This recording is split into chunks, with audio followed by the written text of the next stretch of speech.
தொடர்ந்து வார் பிரேக்கிங் தொடர்பான அண்மை தகவலை பார்த்து கொண்டிருக்கிறோம். ஆர்டிஎக்ஸ் வெடிகுண்டுகளுடன் தீவிரவாதிகள் கைது செய்யப்பட்டிருப்பதாக அண்மை தகவல் வெளியாகியிருக்கிறது. சண்டிகர் அருகே ஆர்டிஎக்ஸ் வெடிப்பொருளுடன் தீவிரவாதிகள் கைது என்ற அண்மை தகவலை பார்த்து கொண்டிருக்கிறோம். விவரங்களை செய்தியாளர் ராஜேஷ் வழங்க நாம் கேட்கலாம். ராஜேஷ், தொடர்ந்து நேற்றிலிருந்து இப்போ வரைக்கும் அண்மை தகவல்களாக பல்வேறு விஷயங்கள், தீவிரவாதிகளுடைய ஊடுருவலா இருக்கட்டும், இது போன்ற ஏவுகணை மிசைல்ஸுடைய டிஸ்ட்ரக்ஷன்ஸா இருக்கட்டும், இந்த மாதிரி நிறைய விஷயங்களை நம்ம தொடர்ந்து பார்த்துட்டு இருக்கோம். இப்ப இருக்கக்கூடிய ஒரு சூழல்ல சண்டிகர்ல ஆர்டிஎக்ஸ் வெடிகுண்டோடு தீவிரவாதிகள் கைது செய்யப்பட்டிருக்கிறதாக தகவல் வெளியாகி இருக்கு.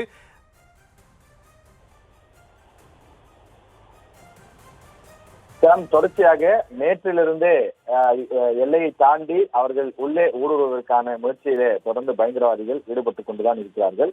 அப்படிப்பட்ட ஒரு சூழ்நிலையாகத்தான், அப்படிப்பட்ட ஒரு முயற்சியாகத்தான் வெடிகுண்டுகளோடு அவர்கள் உள்ளே வருவதற்கான அந்த முயற்சியில ஈடுபட்டிருக்கிறார்கள் என்பதை பார்க்க முடிகின்றது.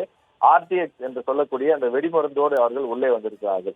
உள்ளே வந்து ஏதேனும் மக்கள் அதிகமாக கூடக்கூடிய, மக்கள் அதிகம் வசிக்கக்கூடிய பகுதிகளில் சென்று நாசகர செயல்களை ஏற்படுத்துவதற்கு முயற்சி செய்தவர்களுடைய அந்த சதித்திட்டம் என்பது முறியடிக்கப்பட்டிருப்பதாக இந்திய பாதுகாப்புத்துறை சார்பே தகவலாக வெளியிடப்பட்டிருக்கிறது.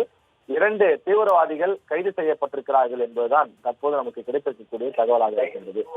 தொடர்ச்சியாக நேற்று முதலே இது போன்று ஊடுருவ முயற்சி செய்யக்கூடிய தீவிரவாதிகளை சுட்டு வீழ்த்துவதும், சிலரை உயிரோடு பிடிப்பதற்குமான முயற்சியிலே ராணுவ வீரர்கள் ஈடுபட்டு வருகின்றார்கள். பாகிஸ்தான் மீதான பதிலடி தாக்குதலை தொடர்ந்து அவர்கள் வெவ்வேறு வழிகளிலே இந்தியாவுக்குள் ஊடுருவவும், இந்தியாவில் குழப்பத்தை உருவாக்கவும் தொடர்ந்து முயற்சிகளை மேற்கொண்டு வருகிறார்கள். குறிப்பாக நம்முடைய எல்லையோர பகுதிகளாக இருக்கக்கூடிய பஞ்சாப், ராஜஸ்தான், அதே போல காஷ்மீர் உள்ளிட்ட அந்த பகுதிகளிலே அவர்கள் தொடர்ந்து இந்த முயற்சிகளை மேற்கொண்டு வருகிறார்கள்.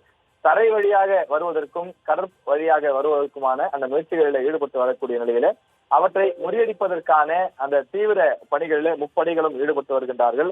சொல்ல போனால் 3-4 நாட்களாக இரவு பகல் உறக்கம் இல்லாமல் அவர்கள் தொடர்ச்சியாக எல்லையிலே பாதுகாப்பு படை வீரர்கள் தொடர்ந்து தங்களுடைய கடமையை பணியாற்றிக் கொண்டிருக்கின்றார்கள். அவர்கள் அங்கே நமக்கு தொடர்ந்து பாதுகாப்பு கொடுக்கக்கூடிய காரணத்தினால்தான் தொடர்ச்சியாக நாடு முழுவதும் நாம் பாதுகாப்பாக இருக்கின்றோம். அதே போல பாகிஸ்தானிலிருந்து தீவிரவாதிகள் வான்வழியாகவும் தாக்குதல் நடத்துவதற்கான முயற்சிகளில் ஈடுபடுகிறார்கள். அவ்வப்போது அதனை நம்முடைய ரேடார் கருவிகள் மூலமாகவும் வான் பாதுகாப்பு அமைப்புகள் மூலமாகவும் கண்டறிந்து நம்முடைய பாதுகாப்பு படையினர் சுட்டு வீழ்த்தி தொடர்ந்து இந்த போர் நடவடிக்கைகளை மேற்கொண்டு வருகின்றார்கள்.